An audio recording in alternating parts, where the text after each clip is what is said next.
This is the group that enraged election officials across the country with those fraudulent voter registration forms being handed in by the thousands, including one for a Jimmy John's sandwich shop, Mickey Mouse in Florida, remember? Well, ACORN board members are telling CNN voter registration fraud is just the, quote, tip of the iceberg at ACORN, and at least 2 board members say it's time for a criminal investigation to find out about missing money, shady deals, and a complete lack of transparency. But today, those 2 board members, we have learned, and others have been notified they're no longer with ACORN. This letter, sent from ACORN's board president, essentially fires a group of board members who were trying to find out about missing funds and an alleged cover-up. This all began with the embezzlement of nearly $1 million from ACORN by the brother of one of ACORN's founders. He's believed to have left the country.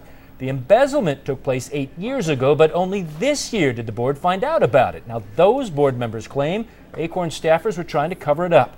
Karen Inman, one of the board members who was filing a suit to open up the books on ACORN, is one of the people who just found out she's been fired. She now believes it is time for a criminal investigation. Why would you not want to do your own investigation instead of bringing in the sheriff? You think the sheriff's coming? I think the sheriff's coming. The scandal is already costing ACORN one of its huge donors. The Catholic Church, which has given ACORN more than $7 million over the past 10 years, officially severed ties with the group this week, citing voter registration fraud and embezzlement allegations. ACORN says it hopes to continue working with the Catholic Church in the future. There's one interesting twist to the embezzlement part of the story. You may recall ACORN has a long ties with President-elect Barack Obama. During the primary, the Obama campaign paid more than $800,000 to a subsidiary of ACORN named Citizens Consulting, Inc.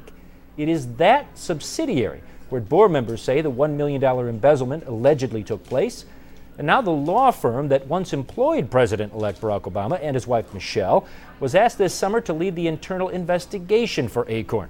Calls to ACORN's board president and executive director about today's firing so far, Fred, have not been returned. Okay, this is unbelievably complicated. So are we talking about, in the end, fines and or jail time that could be the ultimate penalty? We're talking about the embezzlement of funds Yeah. from a nonprofit group, which could lead to any list of charges, especially when, as the board members allege, there has been cover-up by some executive staff members.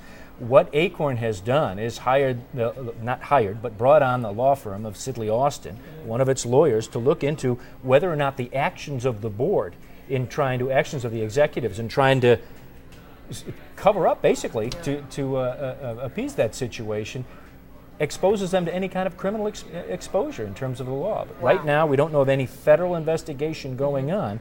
But as you heard from the board member herself, she says it's time. It's time for somebody to come in there, the sheriff, as she says, to try and clean up the books. And at the time, we thought it was the voter registration scandal, if you will, kind of was the tip of the iceberg. Now it looks like this might be. This is the big deal. And in fact, the board members were saying that the voter registration offered a kind of a mirror or a shield through the summer, when actually all this internal